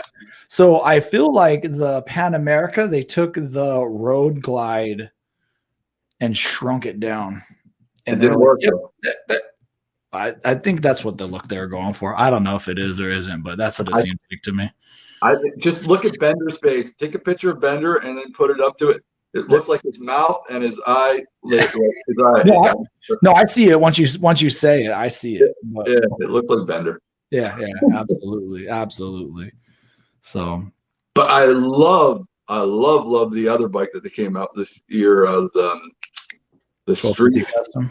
Yeah, the Custom. I think it's they did a really good job, and they kept the price really low, and that's what they need to do more of to bring people in order to get like the younger crowd in. It's all they want. They want quality for price, bang for buck. It's very simple. They don't care about nostalgia. They don't care about the rest of it. They want bang for buck, and the cheap. Well, nobody knows the price yet because they haven't actually dropped that 1250 Custom, right, Larry? You know, you get all the. They have not dropped that Custom, correct? Correct. So nobody knows a price yet. So if I had to guess, educated guess, okay, sweet. I'd say September. September is when it might be get. Yeah. Right. Okay. What if you had to guess a price? 19. Fuck me, seriously? Yeah. I was thinking 17, 15. That's what I was thinking. That's tough. Because it's supposed to kind of replace the Sportster, right? They already talked about it in Canada. It's supposed to be coming out between $17,000 and $15,000 Canadian. So I'm guessing they do that around there. So 15 and 17. But see, I haven't heard any actual Harley Davidson stuff. But either way, so $300 is 250 Americans. Because they're going to be trying to keep it into the same range as the Chief from Indian to make sure that they don't lose out on that market. Because the Chief is at 17,000 to upwards up to 20,000 for the higher end model of it. The one with all the bagger gear and everything like that. I forget the name of the Dark Horse version there. Yeah, the Super Chief Limited is what Super Chief Limited. That's at 21,000, I think, Canadian total with everything on there. And then you have the entry level one that is the same, as just doesn't have the digital gauge, and that one starts off at $1,649, which is pretty much $17,000. So yeah, I think that Harley's gonna try to keep it in that range. I don't know if you can compare those two. I don't know. I think anybody that wants a Chief, I don't know if they're gonna go. I think I should get a Chief or maybe a 1250 custom. I don't see that being the case. That bike looks way too damn sporty to compare it to a Chief. And then, or unless they make it a little brother of that Pan America, but they're saying it's a 1250 custom, so you think it's the same motor, right? 1250, whatever. But man, that's gonna be a rocket ship. That's gonna be more compared to the FTR is what is the competition to that bike. I like that FTR a lot. That's actually one. My mind is set on two bikes for my next bike. Really, really set on the Triumph 1200 black or the Springfield from Indian. But the other one that's like kind of the FTR is a little sticky to my head, but at the same time, I don't know how far can you ride with that thing before your ass is like completely friggin' numb because it's got like a tiny ass seat and shit. Like, I don't know. I'm a little worried about that. Well, if you're looking to ride far, you're going to want that Springfield. Yeah. Let's just be honest. Yeah. But I like the look of that FDR. I'm not going to lie. It's a hot bike. The more I see it, the more I like it. I had a couple of friends that like test rode it and told me it was an amazing bike, and they were showing me pictures of it. And I've been looking online at it. It's a sweet bike. Yeah. So Rob says that if they're going to go after the FTR, or he thinks they're going to go after the FTR, which is dumb because it's not a hot seller. True, except for in Europe, which, by the way, Harley may have just got kicked in the balls from that European. Did you look into that at all, Larry? That is totally true. 56% tariffs. Yeah. Damn. That is a true story. And that's for Harley specific, right? That's not across the board. Specifically for Harley, yep. Oh, man. Yeah. So for those who don't know what we're talking about, Harley got hit about a month ago. Harley got hit with a tariff in the EU and I believe Thailand, is it also? Yeah, I believe so. They're getting hit with a 56% tariff on all their bikes. Yeah. I mean, that's hard to compete, man. 56%. Yeah. Yeah. So the EU was really pissed off at something Harley did because it's only Harley Davidson. So Indian / Polaris is still is able to make bikes and put them over there, and they don't have to deal with the tariffs. So this news came out right about the time the Pan American came out. So a bike that Harley was ready to sell in the European market to compete with BMW. It's a killer. It's a real killer. Yeah, so. makes you want to know if BMW went in there and was like, "Yo, bro." Possibly. So wasn't it Reagan, President Reagan, that we tariffed all the foreign countries, mainly the Jap bikes, coming here to hold up Harley Davidson? We did that. That's a fact. That's not a lie. And it was a staggered tariff where we really took it to them, and we, as the United States government, we held up Harley because we taxed and tariffed the shit out of those other countries so much that you almost had to just buy Harley Davidson to stay in the game, and it allowed them to. So I'm wondering if it's a little bit of a payback. It might be. It might be. In fact, that's some of the talk I've been hearing too. Is they've actually been comparing it to the Reagan Harley tax in the 80s or tariff in the 80s. Yeah. But wow.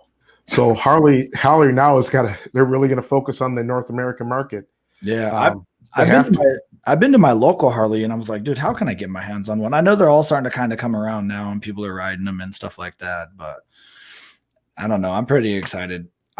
I really am happy more that, well, one is I think that if this does really well, then Indian's going to release an FTR adventure, which, man, could you imagine how kicking the balls that would be if they released it and then they could go to Europe and go compete with BMW? Harley's over here. Oh, I mean, wow. It's just so messed up. I'm going to bring in Two Wheels, but yeah, I mean, sorry, the phone slipped. no, it's all good. So yeah, I mean, that would just be it. It would just be horrible. Here, Curtis is bringing some education for me. It was Reagan administration that they had a huge air front, anything over, yeah, that's right, 700 cc. So the tariff was anything over 700 cc. Hey, see, man, I had my shit right. Maybe I did a little research. Maybe I was texting Larry about a couple weeks ago. I think I sent you clips that said, "Can you believe this?" I mean, just when, first of all, Harley reported a great quarter. Indian Motorcycle reported a great quarter as well. Harley actually recorded a good quarter for once? Yeah, well, year over year. But yeah, they did. They did. So Rob was making sure he heard it right. It was definitely Harley and not Indian. That is correct. Yeah. Hey, man, thanks for joining in. I appreciate everything. Rob, that was a good time. So Ryan, this is Ryan from Toast Performance, and he says it's sick. Hey Ryan, what was that horsepower and torque gain that your exhaust and Lloyd's tune got? Just the gain, horsepower and torque, because I couldn't remember and I didn't want to look it up quite yet. So while he's looking that up, we're gonna go take a quick little break. Probably, I don't know. You don't have that much more time, Larry, huh? No. I was actually gonna share one more Larry adventure story. Let's do it before Larry adventure story coming up. You want to wait, or you can hang out through the break? All right. So after the break, guys, Larry is going to tell us an adventure. What is? Oh, dang! It's a new chair, guys. It scared the shit. I was like, "What is that white thing?" It's like a ghost over my shoulder. So after this, Larry's going to share his story. But I have to just do one thing, and it's kind of funny because I did this commercial for Bison Thunder, and I didn't realize I spelled Rogers wrong. Yeah. Something I did. I'm going to point it out. So there's no D in Rogers. Rodgers. Yeah, I don't know. Maybe I'm a Packer fan. Anyway, after this, guys.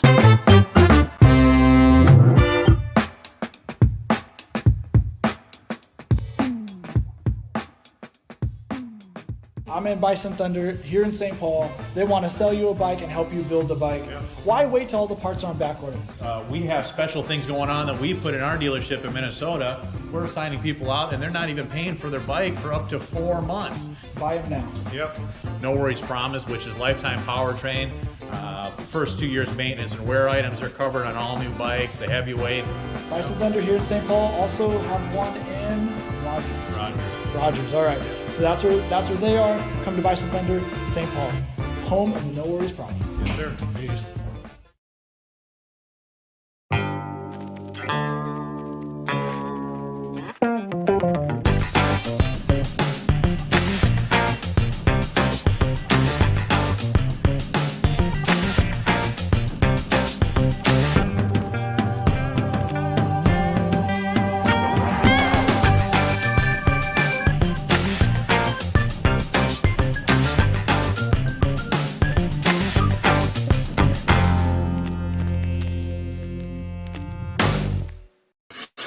So I know Larry's short on time, but that last picture of Curtis and I chilling, in front of those Roadmasters in the middle of Nevada, Arizona border, California border, actually all three are right in the same area.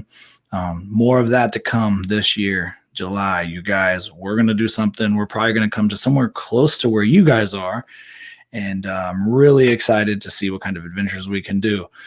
But speaking of adventures, I got to hear what Mr. Larry Marshall from the V-Twin blog has to say. And just so Two Wheels, we can see his, so we can see his reaction. Because, these get pretty good. I don't know, Two Wheels, if you've gotten to see or hear very many. But, I mean, there has been peening, knives, Yeah. Anyway, what's this story? What do we got, brother? Okay, so to follow up last time's story where I almost stabbed a guy and he peed himself, we're gonna. I brought my Indian motorcycle knife just for the. How's that? Is this even legal in Canada? I don't think it would be. You're allowed any knife in Canada. You're just not allowed to carry it. Like, I don't think that's legal in the States to be carrying on the street. Don't you guys have a size limit to be carrying in the States? Yeah. Yeah. I don't know. I'll carry this. This is huge. The weapon laws in Canada are a long story. We'll talk about it another time. I'll let Larry talk about what he wants to talk about. So that's what we carry in the United States. This is what they carry in Canada. No, I got this. This is what I carry in Canada when I'm riding. So all right. Sorry. It's armor piercing. No problem. Yeah, right on. So one of my favorite motorcycle stories, and I promise every time I come on, I'm gonna try to share one of these stories. I'm out with a bunch of friends. We're in Sturgis. We're doing the Sturgis rally, and we decided to ride out to Montana for Topless Tuesday, it was called. And so the wife is with us, and it's like eight. We're rolling like 8 deep, and my wife is she's on the back of the bike. She's talking about how hungry she is the whole time. She's like, when we get to the spot, I got to get something to eat. I got to get something to eat. So we get to the bar, and my wife goes inside to get something to eat. I'm standing around outside, and this is like middle of nowhere, Montana. And the event was over. We were too late. And so this woman comes up to me, and she's got like maybe 6 teeth. And she goes, she had some of those summer teeth. Yes, it was. I think she maybe. I hate to be this guy, but I think she may have mouthwash with meth or something like that. She had. So she comes up and she goes, I've only met 4 black men in my life, and every one of them I've slept with. And I got to tell you something. I love chocolate. And with only 4 teeth, she grabs my face and licks me. Oh, yeah. And I'm like, what in the actual hell just happened, right? And so my wife, who's for lack of a better way to say, she's about that life. I've seen her take a beer bottle and pour out the beer and get ready to hit somebody upside the head with the beer bottle, right? I turn around, my wife's standing there. A real woman would chug the beer, and then well, truth be told, that's what she does, right? And because she was so hungry, she kept eating her sandwich. Oh. And I was like, what just happened? So I'm like, I'm asking for like wet wipes and hand sanitizer. I'm like, I gotta scrub my face, man. This is messed up. Dude, yeah, right. I'm like, my face is burning, and I don't know. I think I'm not gonna pass a drug test now because of all the mess on my face. You can't put your face back. You can't put your face back. She's like a Komodo dragon when they just bite you, they let it run away, and then it dies. Yeah, I'm like pumping up, and I'm like, so that girl was venomous. Oh man. So as you guys can see, I'm not a small guy, right? So my wife finishes her sandwich and walks over, and I'm like, oh, here it comes. And she starts making friends with the girl. And I'm like, what the hell? So I go hide behind a post. I hope this ends in a three-way. It's the greatest shit ever. Oh, anyway. I go hide behind a wooden post. And if there's a meme of like a little fat kid hiding behind it was me, right? So I'm like trying to blend into the, hide and right there. So I'm trying to avoid the whole situation, and I look over, and maybe 35, 40 seconds later, the girl's got her shirt off, and my wife has talked her into taking her meth infused ugly self to take her top off. And then the girl just wanders off, and I'm like, oh my God, I don't know what just happened. And so I'm talking to my wife after. She goes, "Well, I couldn't hit her because I had my sandwich in my hand." So she goes, "I just talked her into embarrassing herself." I'm like, man, but yeah, she licked my face. So I try not to go back to Montana. So when you brought up Montana earlier, it made me think of that. Everyone keeps on telling me how beautiful it is. Now you made me think maybe I shouldn't be hitting Montana or some shit. Hell no, you better go to Montana, dude. Just watch out for face lickers, man. Yeah. And I am proud to say that I'm the fourth black dude she ever met, but the first she didn't sleep with. Good job. Yeah. Well, I think that's how she gets to sleep with them. She licks them, it poisons them, they fall asleep, then she bangs them, and yeah.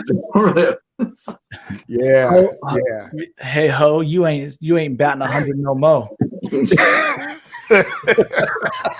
750, baby. As someone who works in bartending, I've had, and I'm not a good-looking man, but I've had my face licked by some pretty gross cougars at night, and my wife. We've had some funny stories. I got invited last year into I don't know what you call it, like I guess like a cucking or some shit like that, where like the husband was like inviting me to sleep with his wife. They were like from France or some shit, and I was just like, "What's going on?" I just sat there. I was like, "Is that really happening right now?" And I told my wife, and she laughed. Like I thought my wife was gonna be mad. She's like, "No, that's fucking hilarious." I was just there, like, serving cognac, and then he was like, I don't know what it was. It was like negotiating or something. I was sitting there, dude. I'm like, dude, I'm just trying to serve you drinks, bro. I don't want to sleep with your wife, and definitely not in front of you. So, it was weird. You want to know the biggest thing? I know everybody else is John wants to get back to bikes, and everybody else is talking about Montana. You want to know what I take away from this? I cannot wait to meet Miss Marshall. Okay. Oh yeah. I cannot wait to meet your wife. So honey, when you hear the thunder coming in on Sunday the 29th or the 30th, that's me. Here I come. So hopefully she'll embarrass me and make me take my shirt off, is all I'm saying. You lick my face, we don't know what'll happen after that. I'm just saying. Oh man, too funny, man. You've had some great stories, great stories, and you keep them just right on the edge if we can play them or not. I don't know. I like it. I appreciate it. Are you? Is that is that how you're dropping the mic on me today? That's Yep. All right, sir. Thank you so. Thank you so much, man, for dropping in. This obviously wasn't planned, and I appreciate it. The vtwinblog.com, but we're still going to do something anyway. So even if we don't get to do it Memorial Day, we'll figure something out. Yeah, we got each other's numbers. Text me, man.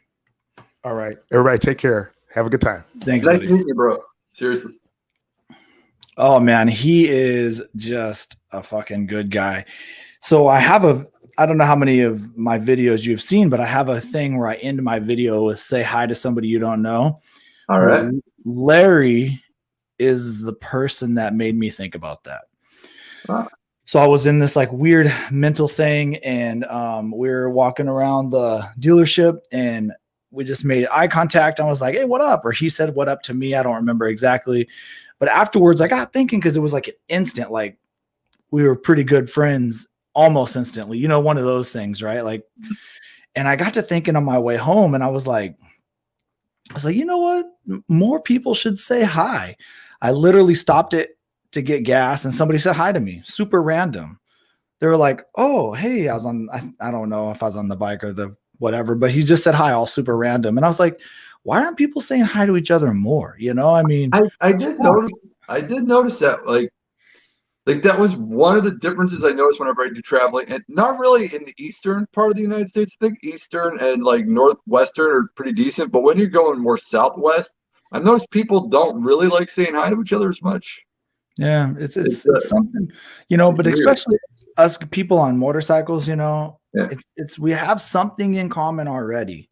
We nod. Huh? We nod and give the two fingers. Yeah, right, exactly. You know what that means, right? Yes, yeah. Two rubbers down on the ground. Yeah, exactly. I wouldn't have named my channel that if I didn't know what it was. Well, yeah, some people were like, "Hey," and they're like, "That's wrong." So I do that though. I do that for fun sometimes. I'm not gonna lie. I will, like, if I see a serious like hardcore biker on Yeah. like a V-Rod or something, just acting mean and not smiling, I will. I'm sorry, I have to do it. My friends to like laugh their asses off. I will go as I'm like passing by them, just to like, and you'll see the guy every time they break out and laugh their ass is off. is the person riding the V-Rod, is that the definition of the hardcore biker dude though? I mean, the guy that doesn't want to smile. How do you ride? It's like, you ever ridden a jet ski and not smiled? Have you ever been on a wave runner and not smiled? No, of course not. You smile. So how are you on a motorcycle that is pretty much the land version of those vehicles and not smiling? How can you not smile? Because you have to be badass. But what I'm saying is those guys aren't on V-Rods.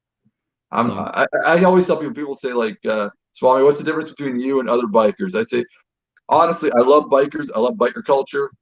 I respect club culture. I respect biker culture, but I'm a proto hipster. I admit it. I'm 43 years old. I call myself the proto hipster because I was wearing the hipster crap before hipsters were wearing it. So it's like Canada start that? Didn't Canada start that trend? Yeah, we started the Ben Sherman shirts and there you go. And the big ass lumberjack beards and everything. So I call myself the proto hipster, and I say I'm out there having fun, man. I'm smiling when I'm riding. I can't. I'm married. I can't be a badass anymore. I'm a married bartender. There's no point in being badass. I'm 43. I don't want to be a badass. I'm too tired to be a badass. I just want to drink my beer, have fun with my friends. But if y'all want to be badass, it's all good.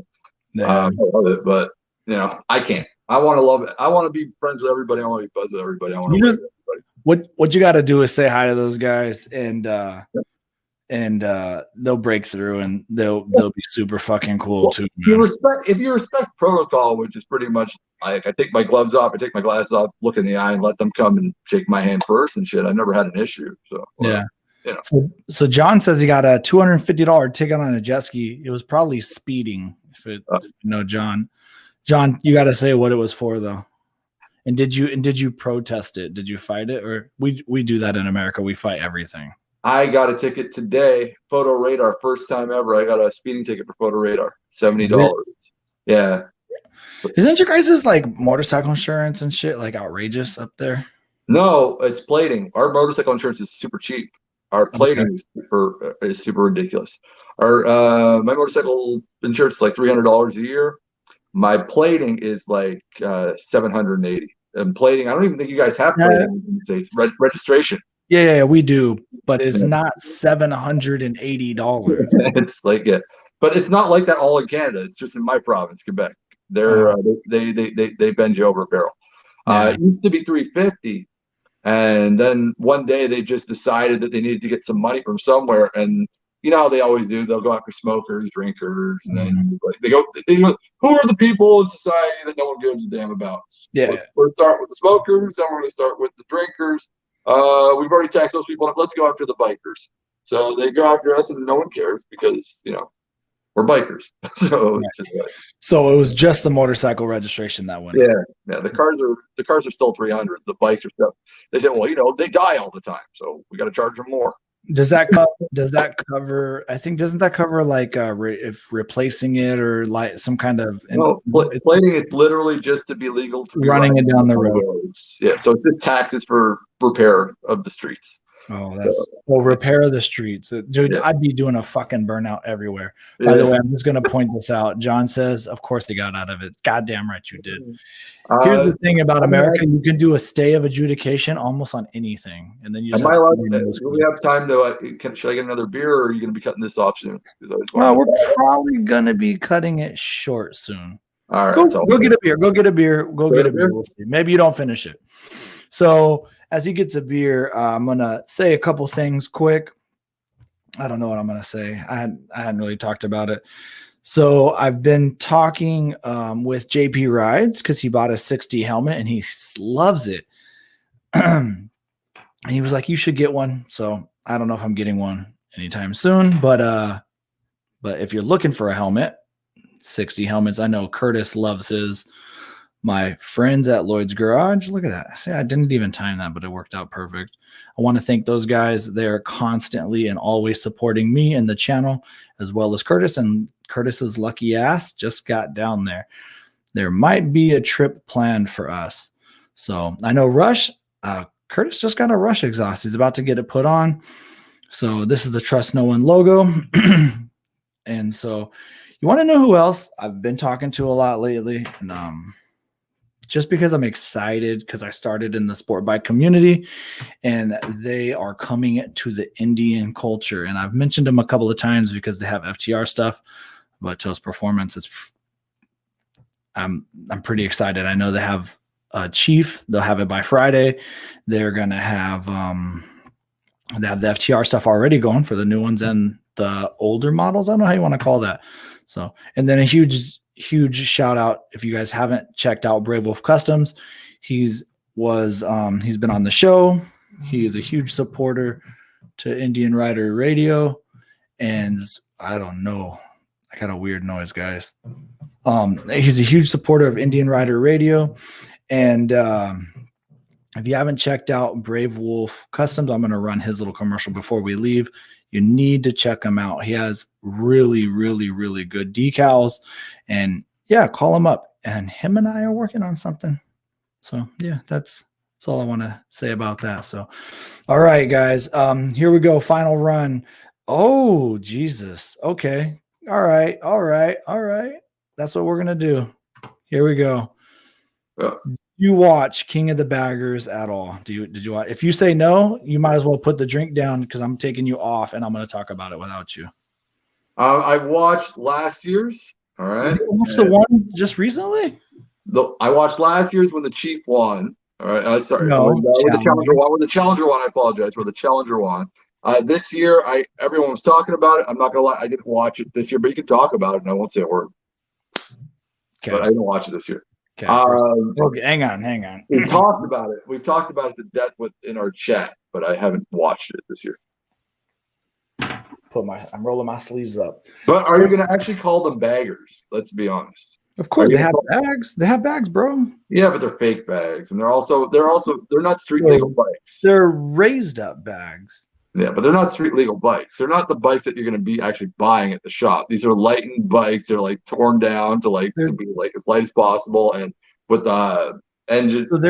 So there's okay. This is going to be a good conversation because I'm going to argue with you. Okay. First of all, there's weight limits, so they can't be a super, super light. One of the things that they did is they changed their fairings. That is true. Almost all the motor stuff you could have done. The Challenger, Frankie Garcia, he's running, well, this I may not be 100% right on, but I believe he's still running a stock motor with just an ECU tune. He might have cams by now, though, to be honest with you. And then the S&S bike, which is the motor, same displacement with S&S cams, which they claim are the same ones you can buy in their stage 2 that Indian offers. So with polished imported heads. Then the Harleys, they're all running 131s, which you can buy. And if you wanted to raise your fucking bags like 6 inches like them, they'd let you. Well, I'm just saying. No, I'm just saying, like, from what I saw, it just looked like they're fake bags. First of all, I didn't know about the lightning that they were only allowed to limit to a certain amount, but to me, it looked like they were just carbon fibering the shit out of the bikes and making sure. And there might be some of that. I'm totally sure. The Challenger motor is basically stocks, cam, porta heads. Yeah, exactly. So, but I still think that's what's super impressive. The thing is, the Harley would get it on the straightaway, but it can't keep up in the corners. The other thing is that their forks are different. They actually put FTR forks on the front of the Challenger. Yeah, I heard that there's a lot of aftermarket parts that were put into on the Harley side from like. Oh, Harley. Yeah, so, it was like mostly Screaming Eagle or some shit like that. Yeah, Screaming Eagle, but that's Harley's brand. That's what they do. Hey, Ryan, if I'm wrong, if you have any here we go. It's this. Oh, Ryan, he's discrediting you because you didn't watch. It's okay. I don't mind. I'm not mad. You gotta watch it, bro. You gotta watch it, and then that way you'll know. Dude, these guys are. It's pretty. One thing I thought was really interesting. The one bike, I'm sorry, because at the beginning of the conversation, there was something I made a mistake on because we were talking about the Harley bike versus the Chief. And what I meant to say was that the competition for the Chief bike was the 2021 Harley Davidson Street Bob 114. That's what I meant to say. What was the bike that I would consider to be the challenger with the Chief? Because it's about $1,500 less here in Canada. And for an Indian to be more expensive than a Harley in Canada, that's very rare. It rarely happens. Most of the time, Indian's always going to be cheaper because Indian and Polaris's main factory is in Ontario and Quebec, so we produce the bikes. So normally we have a pretty good price on the bikes, which is good for everybody to know that most of your bikes are made in North America, so I feel happy about that. But so I think they do that for you guys in Canada, but actually our bike, that's Spirit Lake, Iowa. Spirit Lake, okay, but in our but it's good. It's good for us because normally we save good. Like again, one of the reasons why I'm going to go for the Springfield over the Road King, not only because performance and the look I find much nicer on the Springfield, is also because I'll save about 10 grand on the Springfield over the Road King because the Road King, it's mentally priced in Canada. The Road King, we're talking in the 40s, and I can get the Springfield for about 22,000 in Canada. Yeah, that's a pretty. It must be because they assemble it or put it together or something up there. Yeah, I mean, because there's so many rules with Canada, and when you're taking things from the United States and bringing it into Canada and stuff like that. Well, we have a free cross border, which doesn't make any sense. What happens is Harley is charging us the same prices that they charge people in Europe, Australia, and stuff like that, even though we are like literally right next to each other. I don't know why Harley does it, but they do. Yeah. They charge an importation fee, which is insane when they sell in Canada, and no other bike manufacturer does it other than Harley. Well, Indian will happily sell you that Springfield, buddy. Yeah, I know. I love it. It's a beautiful bike. Yeah. So I thought you were talking about the 1250 custom. So I was wrong. I love the Street Bob. That's what I meant to say. The Street Bob, I think, is a beautiful bike. I think Harley knocked it out of the park, and they need to do more of that in order to get back into the good graces of the blue collar working class biker community. If you want to stay with the luxury crowd, if you want to keep the Mercedes people happy and the BMW people happy, continue doing what you're doing. That's fine. I just don't think that they're doing what's right to actual people that, and I'm not trying to be rude to anybody that has that kind of money. It's awesome. You worked hard, you got it. But I'm saying to the rest of us, we can't afford this bike. It's just not going to happen. I'm not going to sit there and pay and shell out $700 a month in monthly payments for a motorcycle that I get to ride 8 months of the year. So, well, bro, get an electric gear. You can ride like 9. So John says, dude, the lap speeds on these are still 144 miles an hour on the Challenger. That's pretty fast going, man. And I was going to say Kyle Wyman, he's the one that rides the factory Harley Davidson 131 Road Glide. His average RPM was actually higher than their rev limiter even lets them do it on the stock 131 bike. So what these guys are doing on these bikes are pretty incredible. I mean, I can't drag a fucking knee. I'll tell you that. I mean, I hit my crash guard on a corner, and I'm like, whew. You can't do it. I've tried to do it as hard as I can on a Vulcan. First, the lean angle is so good on a Vulcan. And one of the good things about Vulcans is like you can lean them really, really low, and you'll never scrape the peg. Yeah. I literally have to like force it as far as possible in order for me to scrape peg. I'm literally touching pipe before I'm touching peg on a Vulcan. That's crazy. That's crazy. John says it was the SNS with Tyler O'Hare. He was, I think, a half second faster or 3/4 of a second, pretty fast. But I was going to say the biggest thing, you guys, you tell me if you even thought about this, but last year it came down to Tyler O'Hare first. Shit, I can't remember. The Vance & Hines bike second and Frankie Garcia third. This year, and it wasn't really close, and this year, Frankie Garcia barely beat the Vance & Hines bike, and I think that was impressive. Now, granted, he was 25 seconds behind first and second, 25-ish seconds. Yeah, thank you. Thank you, sir.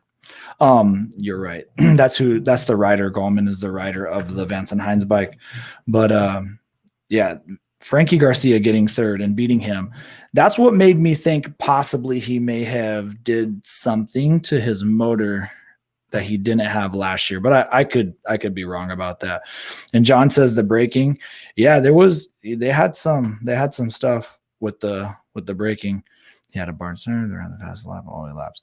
Dude, Tim, you're right. So when I watched this race, that launch from the beginning, it was really, really poor. I'm not sure. I know what it was, and I think Ryan dipped out of here, but he probably needs that Lloyd's Garage throttle mapping. That's all I'm saying. It's all I'm saying. So, yeah, you guys tell me, what do you think? Frankie Garcia? I mean, that has to be the most impressive thing. Other than that, last year's most impressive thing is Tyler O'Hara went into the sand, pulled it back out, and then still won the race. That was incredible, which just made it show you it wasn't even close, by the way. He was that last year's. This year, it was a really good race, and I'm excited. Well, Harley had to step it up, though, because they didn't want to look at it. So. Wow, man, they've done it. I heard a rumor, and I don't know how good. Well, I know that the rumor's pretty good, but I don't know anything about it. There's supposed to be a woman coming out to race, a challenger. If they can, they can. I'm saying, I heard they're going to, which would be fun. But that's the one sport in the world that it should never have to be like a female and a male version. Like when it comes to racing, like everyone could race. So no, of course, I'm excited. I'm excited for a woman to ride it. I'd love to see somebody come out on, a Springfield or Chieftain or whatever with the Thunderstroke. I want to see Kawasaki and Yamaha and Honda get invited and bring in the Valkyries and bring in the Vaqueros and bring in what's the Honda one? There's the other one. There's the Valkyrie and there's the other guys that they make. The one that looks like a really like a shark. I always forget the name of that one. What that you said? You're talking about Honda? Yeah, no, Yamaha. Sorry, Yamaha. The V-Star or something. Yeah, Eluder. The Eluder. The Eluder, yeah. So you're right. So the Eluder has the old 1800 C or 113 inch cubic inch. It was on the Raider, and now it's in the Eluder. Yeah. That would be a good bike. I've often thought, and they're big into flat track racing, which Harley and Indian is too. So I would be surprised if Yamaha didn't find the way in. And then but V twins, you're right. I mean, and what about also with the R16s and the R18s from BMW? Bring those in too. Are those V twins? Yeah, the massive those. They're V twins, but they're like single block. They're not the. Yeah, well, that would not be a V twin. That's a parallel twin. Parallel twin, sorry. Yeah. So I think because it says pretty specific in their rules that it has to be a V twin, which is fine. But I don't know. As long as it's a bagger and it's a V twin and everybody's kind of playing, which by the way, I'm going to point this out. It's kind of geared for Harley Davidson to be closer. They're allowed to run a bigger cubic inch than Indian is, regardless. They're allowed to, but Indian's not allowed to put one bigger either. They can be bigger, but they can't. So Harley can go up to 131 inches. Okay. Where the Challenger can only go up to 111 or 12 cubic inches. But why? Because it's liquid cooled, but the air cooled, I think it's 126. Okay. And that might because that's, and I heard that there's a Indian coming out, big bore kits coming out that can be bigger on that. Ricky Garcia's bike's on display in the Milwaukee Indian. I'm not gonna lie, I'm learning some shit tonight. So. Well, bro, I got some answers for you. Liquid cooled. Well, I get that, John. I get that. But what I'm saying is even the air cooled Thunderstrokes, I don't believe can be 131 inches. Yeah, the Eluder V twin. Yep, the 113 cubic inches stock was, dude, that Raider motor was pretty good. And if you tune, I was going to buy the Raider bike, by the way. Dude, the Raider's badass. I have a friend now that still rides a Raider. I'll be honest. It's just the front fork I didn't like. I didn't like the rake when I was riding. It was weird. It felt like it was too long. I don't know. Try to do a U-turn on that bad boy. Yeah, I didn't like the, but I love the power. But I just found that because I could have got a really good price on it because they were going off the market and it was like a brand new Raider and they were offering to me like a really good deal. I decided not to because I didn't like the rake. Yeah. Hey Ryan, do you know if or John, actually, either one of you guys, do you know if that Frankie Garcia bike has like upgraded cams or anything like that, or is it still a stock, pure stock motor? That I didn't even look it up, to be honest with you. I was just so amazed that he took third over Gallman. So I don't know. Gallman almost ran him down, dude. You need to watch it. There's like I don't know, a 4-minute highlight clip at least. Go watch that. After you watch that, you'll go watch the full race. Is it on YouTube like for free if I want to check it out, or just go online? Yeah. Matter of fact, they're on Fox. They're airing them live on Fox Sports. All right. Cool. So next time, there's also the Bagger Racing League, which I have a request out to them to maybe try to get some more diehard information, because I can't find out what bikes are in that. Yeah, Moto America is their YouTube. Go to Moto America YouTube channel. Thank you, Calvin. For that. And by the way, I'm digging the hat. I want a hat with a knife in it. I don't know, but it's more it's more to protect me when my wife gets mad. So it's just like there. Yeah, dude, and it's pretty cool. So, and if you don't like it, it might actually work for you at work. They have bottle cap openers. Nice. So that's awesome. and it's magnetized. It's pretty cool. So yeah. So trustnowoneclothing.com. Is that your line, or is that like your? Well, that's just my sponsors. And dude, you've got so many. Like that's he's my number one sponsor. Him and Lloyd's Garage. Those are my two. I might have finally one sponsor on my channel coming up soon. I'm not going to mention who it is, just in case it doesn't go through. But yeah, it's looking like I'm going to be having, and they're American. But they seem to. I'm not going to lie. I don't think it's because of me. It's because my wife is cute and shit like that. And people see women on a channel and automatically they assume it's going to grow really big. So they're like coming up right away. Cool. Yeah. I'm not mad about it. Dude, it's hard when you're putting out content. I put out really good content, and my wife puts out a video that's all right, and she'll get like 700 views in 20 minutes, and my video will get like 100. Yeah. And I'll be like, but I can't be mad. It's my wife. I'm like, what's the thumbnail? Your wife? Is your wife on the thumbnail? Yeah, well, you can go look. There's 5 questions with Sandy. That one is all right, but there's the one where she's just testing out helmets. All she's doing is looking at helmets. Yeah, I think I've seen it. Yeah, I've seen it. Yeah, she's cute. Whatever. What I'm supposed to say. Look at this face. I'm not winning any prizes. Well, that's what I'm saying. What I was gonna say is the thumbnail, bro. The thumbnails. Those are the ways to go. Ryan, did the Frankie Garcia bike have cams or anything? Do you know? Even answer no, so I know, because I'm looking for that answer. Because the fact that he beat that Vance and Hines bike, I was very, very impressed by. So hey, for the guy that just said there's no way Kawasaki Vulcan. The Vicaro is, first of all, it's a 1600, and from what I hear, if you open that shit up and bring it to a fucking place where they will actually, remove all the stupid crap that Kawasaki's put in to block how good the engine can actually do, which they do on the 900s as well, which is ridiculous. I've never seen bikes that really don't perform to what they're actually supposed to do. I've heard those things open up like crazy when they can actually do what they're supposed to do. Well, Ryan's the guy that would do that. Yeah. He's the guy that runs it. He's the guy that cracks all the ECUs. But yeah, I mean, it is a big old motor. Let's see. Because we got AB USA in the building right there, and he'll tell you he loves his Vicaro. I know Salty and Sprinkles, who owns the Challenger, said he still loves to death his Vicaro that he had before it's probably the best bang for your buck, dude. Yeah, it's the best bang for your buck. Let's see here. Exactly how much SNS and RSD changed on their 21 bikes isn't clear. However, RSD claimed it removed more than 250 pounds from the bike, 840 pounds fully curb weight, and the team's list known modifications is a Fox suspension, AirTech carbon fiber bodyworks, lightweight racing wheels, and a modified SNS intake and exhaust. I wonder what they did the intake. But wait, there's one thing though that you should wait about on Kawasaki, because I'm hearing within the next 2 years they're going to be putting out a cruiser with the H2H engine in it. Oh, that would be. That's what I'm hearing. That'd be interesting. Yeah. Yeah. Hey, thank you so much, Tim. Holy shit, you got after me.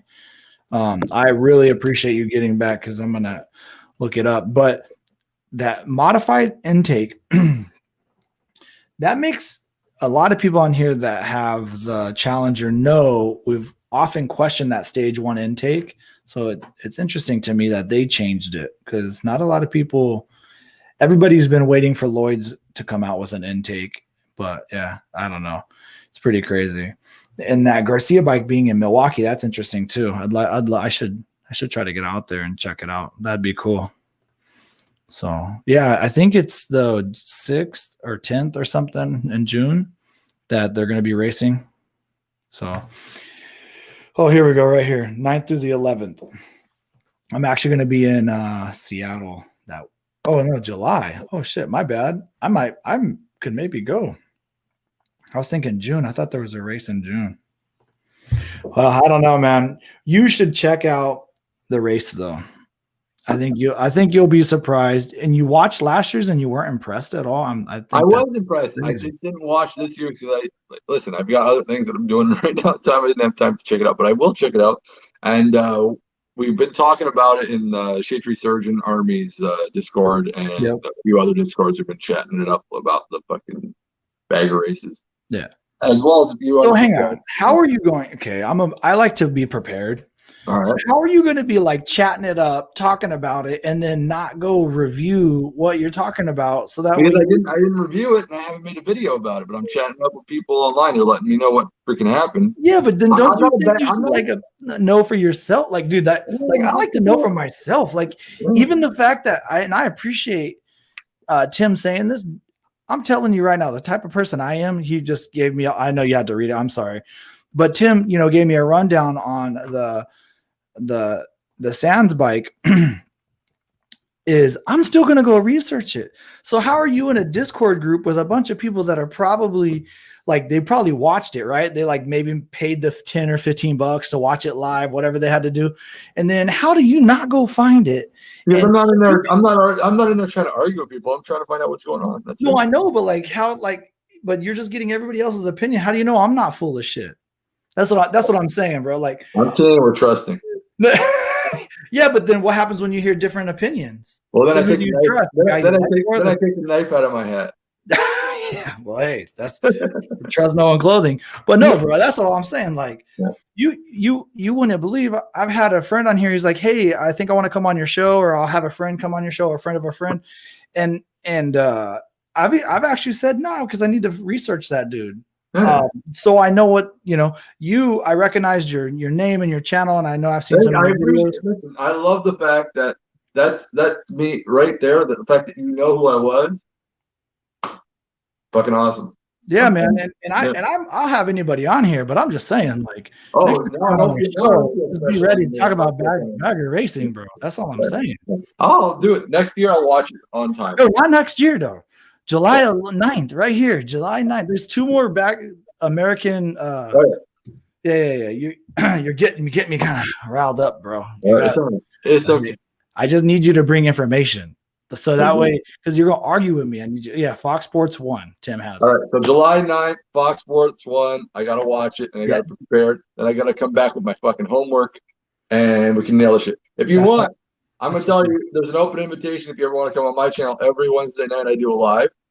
And starting in June, I'm no longer going to announce the guests. They're going to be surprise guests because I'm starting to get a lineup of actually really awesome dudes in this motorcycle community that seem to be liking to come on my channel because what I do is I do 45 minutes of just me and the guest. We chat it up. And then the last 15 minutes, I do it open-ended where I put the link in the chat and anyone can jump on and say hello and talk to you again. Yeah. People seem to like it. You can drink as much as you want, swear, act a fool. It doesn't matter on my channel.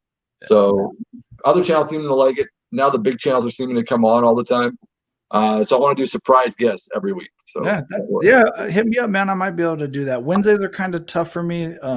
Wednesday, 9 p.m. Eastern Standard. So. But if you need a special might be tough for me. It might be tough, but we might be able to work it out. We'll figure it out, man, especially in July. But yeah, hey, so the show's ending. We're gonna end it on this one, and then I appreciate you dropping in, and you'll have an invite again, man. And thank you very much. For those who aren't, go check out 2 Wheels Down. Me and the wife, Sandy D, and myself, Swami. doing 2 videos a week, ramming up. This week I did 4, but it was just for fun.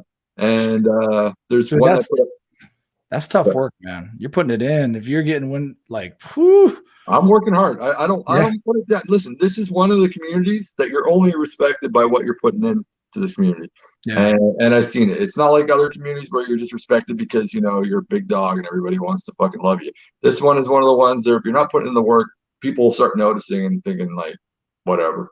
Yeah. Move Well, on to the next guy. all right, man. I appreciate you coming in tonight, and we'll have you back on another time. And you better bring your shit next time. All right. July 9th. Or you just the 11th, July 11th is the race. July 11th. I heard 9th. All right. 11th. Come on. Matter of fact, bro, hang on. The 9th is when they start running practice races. You need to be tuning in lap times. All right. That's what I need you to do. I'll have a stopwatch. All right, man. Have a good one. Thanks a lot. All righty, guys. You know what? I'm coming up on 2 hours. I did not think I was going to make it 2 hours. So I appreciate Two Wheels Down for dropping in. And of course, V-Twin Blog, Larry. I always call him Larry, but Larry from the V-Twin Blog, and all you guys, John, Tim, everybody. Let's see. So listen, I'm gonna put a link in the comments next time, and Two Wheels Down and everybody else. If you're gonna click the link, you have to know what the fuck's happening. All right, that's all I'm saying. You gotta have it. So I'm bringing it to Swami. He gets his chance next month to watch the stuff and bring it. So thanks a lot. Two Wheels Down, helping a brother out. I appreciate it. And Outlaw, I appreciate you too. So Ryan, bro, we got to have you on, man. One-on-one or two Ryans, one fish. You may have missed it. 2 Ryans, 1 fish. That'd be fun. But you guys, I'm just gonna run through some of the people that support the show, and I'll start with Brave Wolf Customs right here. Thank you guys, and a huge thank you to Lloyd's Garage. You guys always support me and help me out as well. And my boy, you guys are watching. You guys are watching on his channel, actually. So Indian Rider Radio, I appreciate you guys being on here, and everybody else that supports the show, including TrustNoOneClothing.com. So you guys, 1 hour 57. And I'll look at the comments if you guys got something going on. Nope, it looks like we are good. John, I can't wait to ride with you again. I'm trying to come back at you this time. I'm gonna let my temperature get up. Yep. I think I don't know. So Tim, good night, you guys. Thank you so much. It was a pleasure. Listen, if the rumors are true and there's going to be a woman riding a Challenger, I am so freaking excited. But I would love to see Chieftain hit King of the Baggers race. I think that would be pretty awesome too. So anyway, guys, Friday night, after hours, the plan is to do another one next week with Curtis Sawyer himself being the host, so I can just bring shenanigans because I think I'm better at that. I don't know. You guys are amazing. And you know what? We're not even going to go out with commercials today. We're going to go out with a little highlight from Curtis and I. So I don't know. You guys have a good one. Thank you, Indian Motorcycle Charlotte and Lloyd's Garage. Have a good one. Peace out. Say hi to somebody you don't know.